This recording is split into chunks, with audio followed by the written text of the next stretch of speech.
kita berdoa mohon pengertian dan pencerahan kepada Tuhan. Ya Tuhan, terima kasih Tuhan, kami hadir di sini Tuhan untuk memberitakan kebenaran firman-Mu Tuhan, dan kiranya Roh Kudus hadir juga di sini Tuhan untuk menerangi hati dan pikiran kami sehingga kami bisa mengerti dan bisa menjalankan dalam kehidupan sehari-hari. Dan juga kiranya hamba-Mu berkata-kata sesuai dengan apa yang Tuhan inginkan dan sesuai dengan kebenaran firman-Mu saja. Dalam nama Tuhan Yesus kami panjatkan doa ini. Amin. Shalom. Shalom lagi. Ketemu lagi. Ya, kemarin atau hari ini ya kemarin kita merayakan Hari Perdamaian. Hari Pendamaian, bukan perdamaian. Apa bedanya ya? Hari Pendamaian berarti kita didamaikan ya. Jadi memang beda. Terima kasih Bunda. Pendamaian kita tuh didamaikan satu sama lain dan kita didamaikan dengan Tuhan. Kalau hari perdamaian umum ya, hari perdamaian nasional ya, hari konsiliasi ya, itu umum.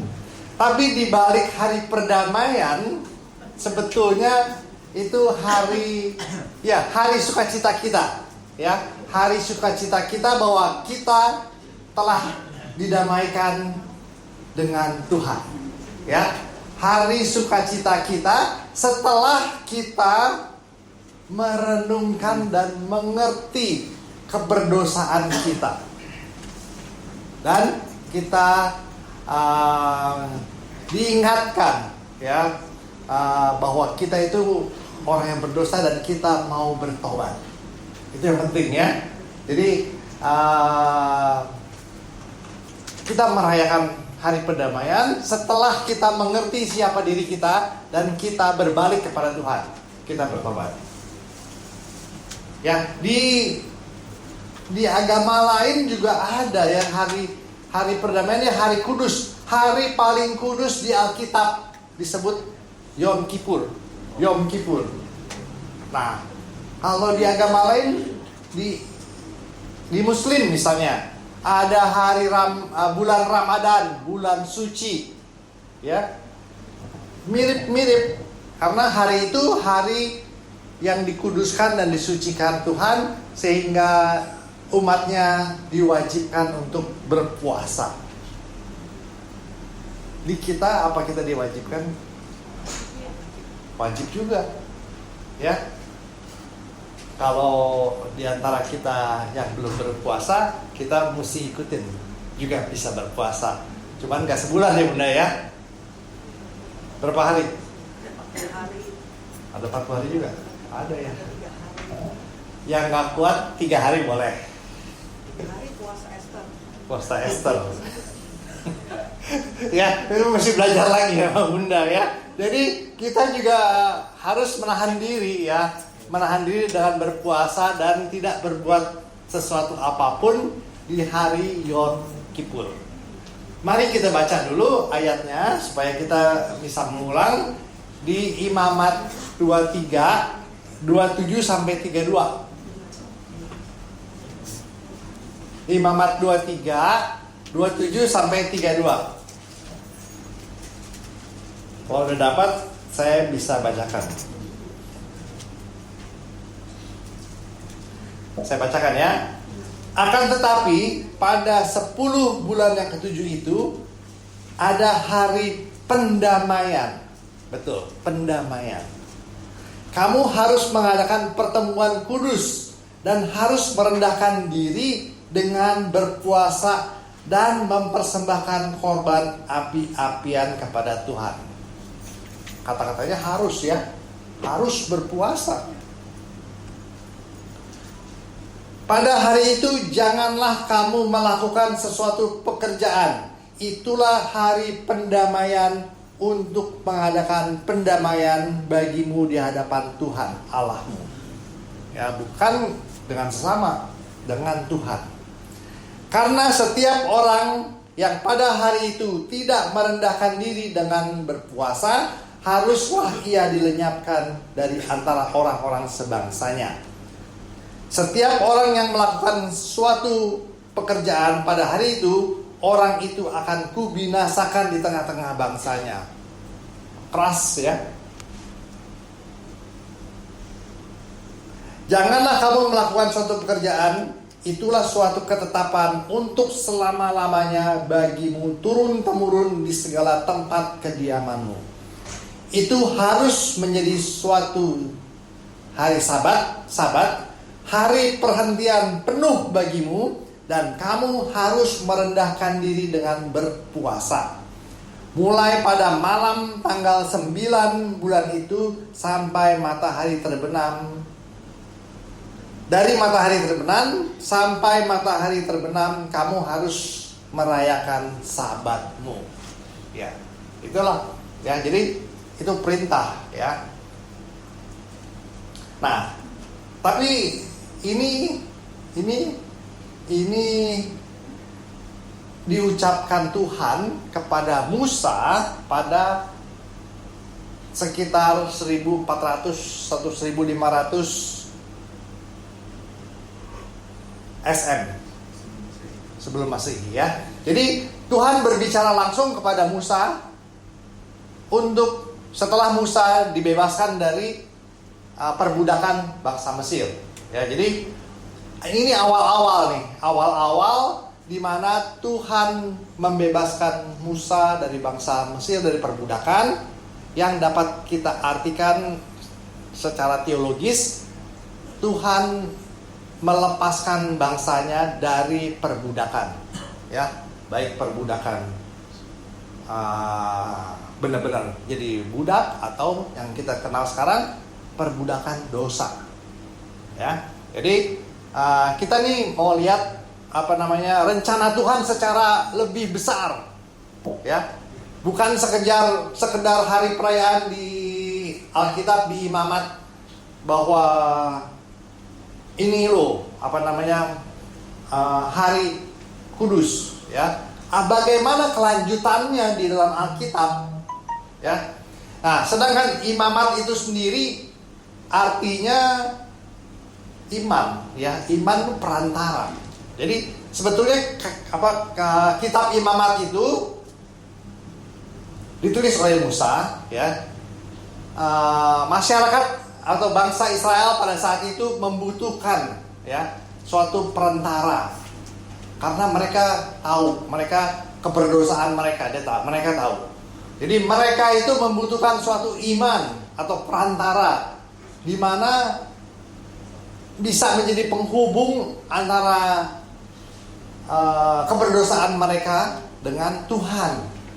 Ya, bagaimana caranya? Melalui iman, ya. Makanya di kitab Imamat banyak peraturan-peraturan yang menuliskan tentang bagaimana cara beribadat, cara mempersembahkan korban, dan cara tata-tata beribadah lainnya di kitab Imamat. Aturan-aturan bagaimana kita harus beribadah kepada Tuhan dengan sesungguhnya.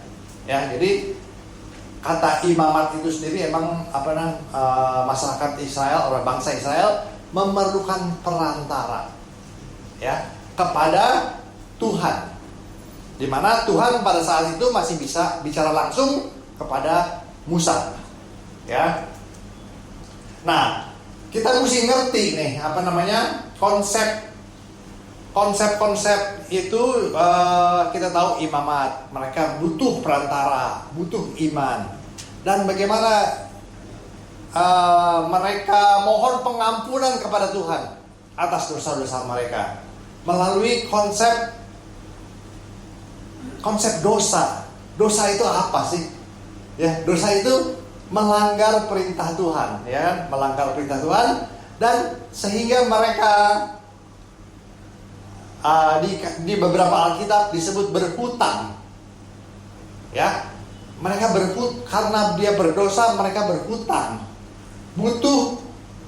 Butuh ada yang nebus. Nah, kalau kita lihat utang, ngerti kata-kata hutang, butuh ada orang yang bisa menebus hutang kita. Ya, kalau kita butuh duit kan kita gadaikan sesuatu. Nah, kalau kita gadaikan sesuatu, kita dapat pinjaman, tapi itu pinjaman itu mesti ditebus, ya. Nah, demikian juga dosa. Dosa ini di kitab Imamat ini bagaimana mereka harus mempersembahkan korban penebusan dosa, ya. Jadi kita lihat tuh, jadi ada korban, ya, penebusan dosa. Nah, kata dosa ini dihubungkan dengan debt, ya. Kalau debt kita ngerti, utang, ya. Di kitab Matius di beberapa Alkitab disebutkan di dalam doa ada doa Bapa kami, ya. Saya cari kayak tadi sih Bu apa namanya, Bu Magda, dikorek-korek Alkitabnya, ya. Dicari ya pokoknya dicari dah, ya. Saya juga nyari nih kata-kata utang tuh ada nggak, ya. Di bahasa Indonesia nggak ketemu, di bahasa Inggris ketemu, ya. Saya bacakan supaya ngerti juga, ya. Pray like this, ya, katanya dalam doa Bapa kami. Our Father in heaven, hallowed be your name, your kingdom come, your will be done on earth as it is in heaven. Give us this day our daily bread, and forgive us our debt, and we also forgiven our debtor. Jadi dibilang ampunilah utang-utang kami sehingga kami juga bisa mengampuni orang-orang yang berhutang kepada kami. Gitu. And lead us not into temptation, but deliver us from evil. Nah, jadi orang zaman dulu ngerti dosanya itu kayak berhutang, sehingga dia minta ampun dulu atas dosa-dosa dia, utang-utang dia. Kemudian dia juga mau mengampuni orang-orang yang berhutang kepadanya. Nah, jadi konsep dosa ini di kekristenan adalah sesuatu hutang, perbuatan-perbuatan salah yang harus ditebus. Dan apa? Kita tahu hukumannya mati. Ya, upah dosa adalah maut, mati. Nah, di sini kalau kita kaitkan kembali, harus ada persembahan domba-domba jantan, ya, yang disembelih dan dibersihkan darahnya. Nah, di kitab Imamat ayat 16 itu rinci dituliskan prosedur-prosedur bagaimana mempersembahkan korban kepada Tuhan, ya. Yang jelas harus ada kematian, harus ada darah. Ada lagi domba jantan yang dilepas di gurun supaya dia membawa dosa-dosa kita hilang lenyap di gurun. Gitu ceritanya, ya. Jadi Tuhan sendiri yang berinisiatif. Nah, ini penting, ya.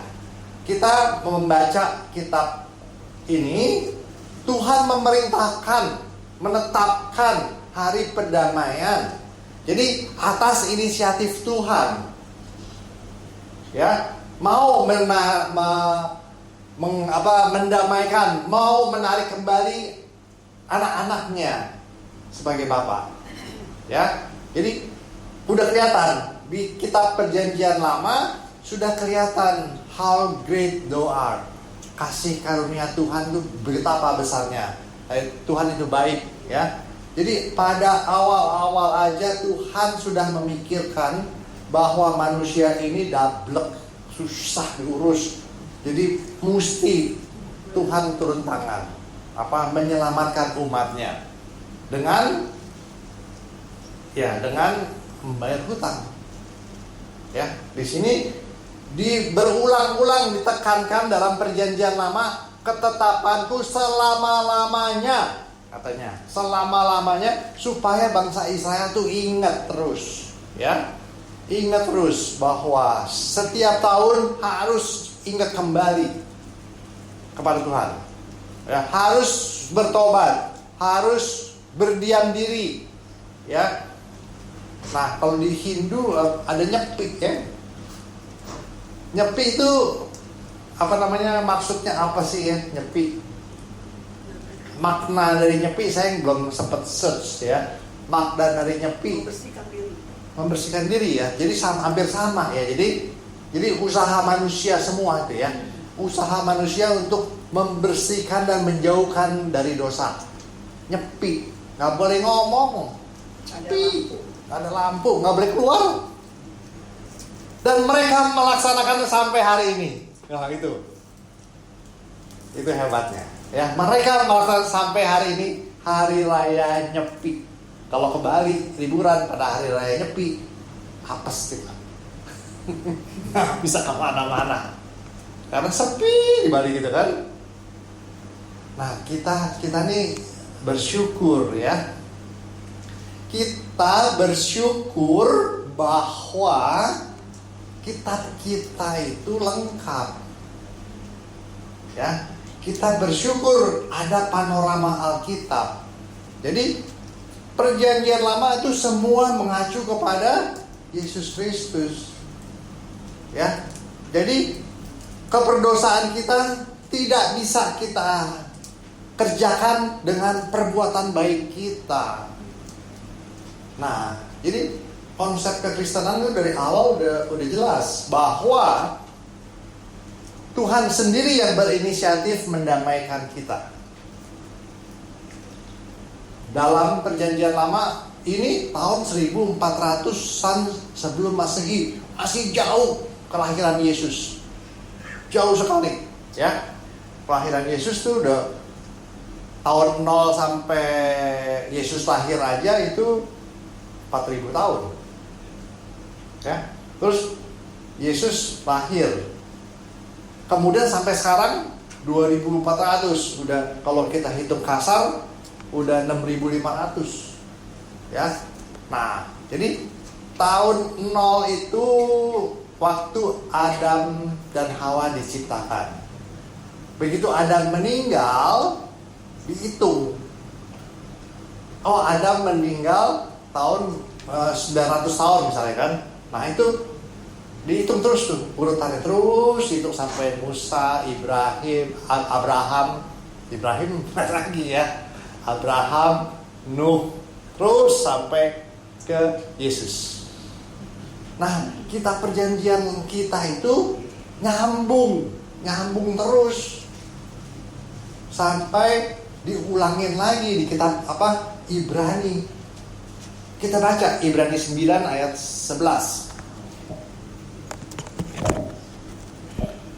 Jadi betapa kayanya kitab kita dan tidak berhenti pada kitab perjanjian lama saja. Ibrani 9 ayat 11 sampai 15 saja dah, ya.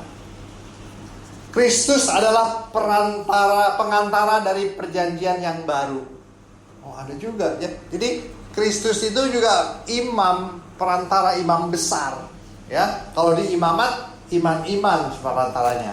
Tapi di perjanjian baru ini judulnya Kristus adalah pengantara dari perjanjian yang baru. Saya bacakan.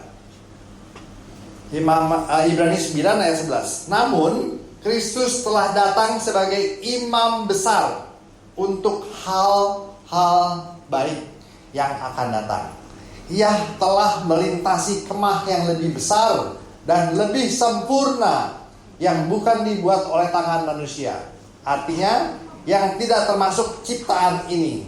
Dan ia telah masuk satu kali untuk selama-lamanya dalam tempat kudus. Bukan dengan membawa darah kambing jantan dan darah anak lembu, tetapi dengan membawa darahnya sendiri. Dengan itu ia telah mendapat kelepasan yang kekal. Nah, jadi Yesus sendiri yang mencurahkan darahnya mati di kayu salib sebagai penebusan dosa kita. Ya, jadi ini nyambung sekali, ya. Kalau dulu mesti berulang-ulang setiap tahun, tapi dengan kedatangan Tuhan Yesus yang diutus juga oleh Bapa, jadi atas inisiatif Bapa, Dia mengirim Yesus anaknya untuk menebus dosa-dosa kita sebagai korban penebusan dosa kita. Ya.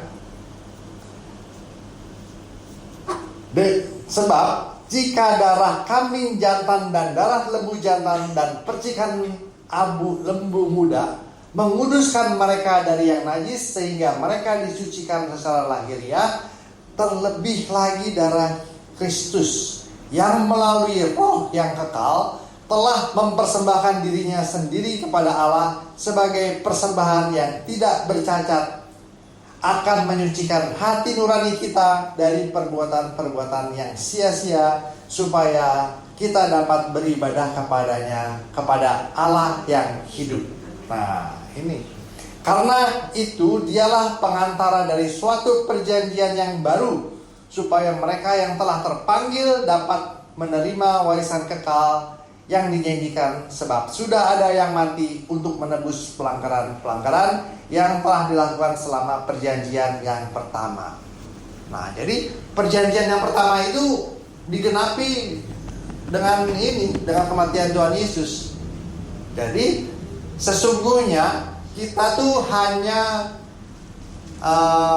mengingat ya betapa besarnya kasih Yesus kepada umat manusia. Ya, jadi kita bisa menghubungkan jauh sebelum Yesus lahir, Tuhan sudah menetapkan ada hari pendamaian. Dan itu dilakukan berulang-ulang terus sampai kematian Tuhan Yesus. Nah, sekarang kita dengan iman kepada Yesus, ya, kita sudah didamaikan dengan juru damai kita, Tuhan kita Yesus Kristus. Ya, jadi itulah kalau kita mau membuka mata kita secara panorama. Ya, kalau ada foto panorama dari geser dari awal set, wah semua kelihatan set. Itu namanya panorama. Nah, ini juga panorama Alkitab. Apa arti teologisnya? Itu tadi satu. Ya, jadi ada hubungannya dari awal penciptaan sampai akhir kitab Wahyu. Ya, jadi makanya kalau kita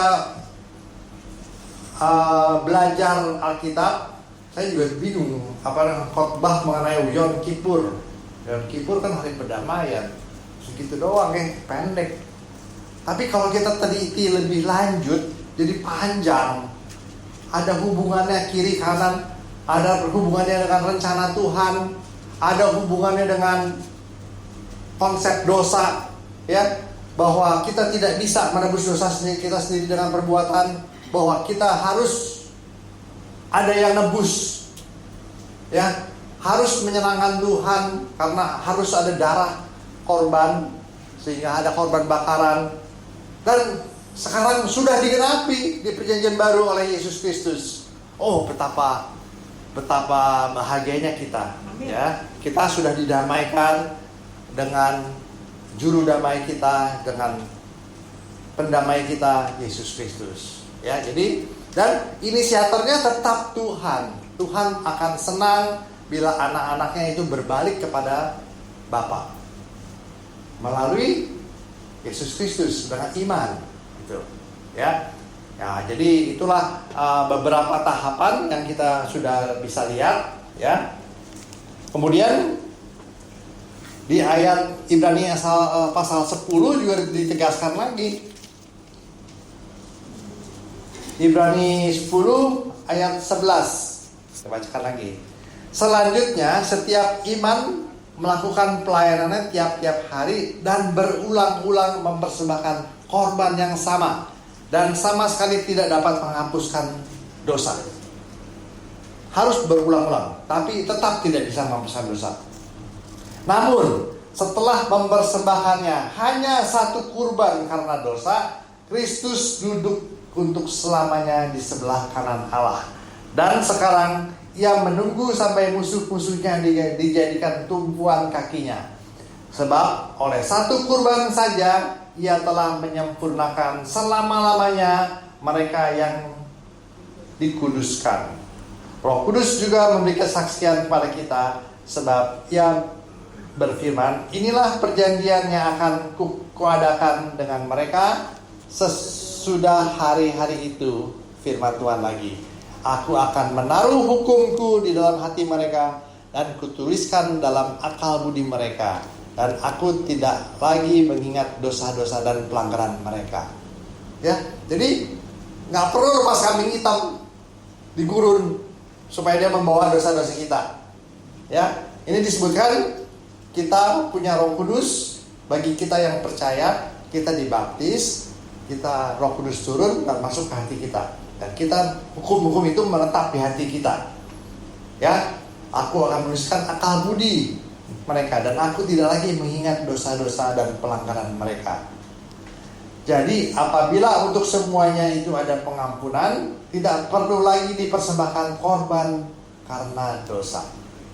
Ini ya, Tuhan Yesus sendiri yang ngomong, ya, bahwa Dia telah mau menjadi korban bagi dosa-dosa kita. Nah, jadi ada beberapa poin penting, ya, yang saya summary-kan, bahwa untuk menghapus dosa kita tidak sanggup. Ya, jadi harus dari kasih karunia. Nah, kekristenan mengajarkan kasih karunia. Ya, kita hanya butuh iman, percaya. Ya, bukan dengan perbuatan baik, bukan dengan amal ibadah, bukan dengan macam-macam perbuatan kita, tetapi kita mensyukuri dan mengimani atas pengorbanan Yesus Kristus dalam kematiannya. Itu yang cukup. Ya, kemudian konsep dosa sebagai hutang. Jadi kita tahu mesti ada nebus tadi.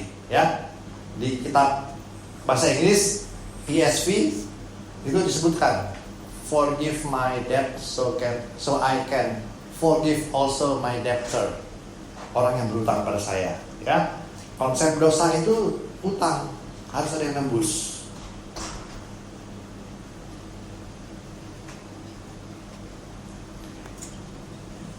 Tadi di kitab Ibrani kita baca Ibrani 9:22. Betul nggak konsep dosa sebagai hutang? Ibrani 9:22.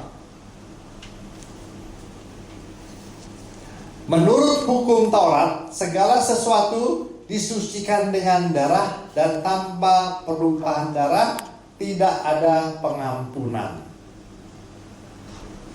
Ya, tanpa penumpahan darah tidak ada pengampunan. Jadi harus dosa dilihat sebagai hutang yang harus dilunasi. Nah, di kitab Imamat 6 ayat 2-7 kita baca. Imamat 6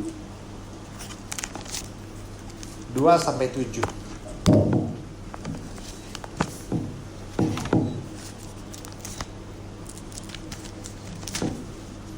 Kalian dapat? Sudah dapat? Imamat 6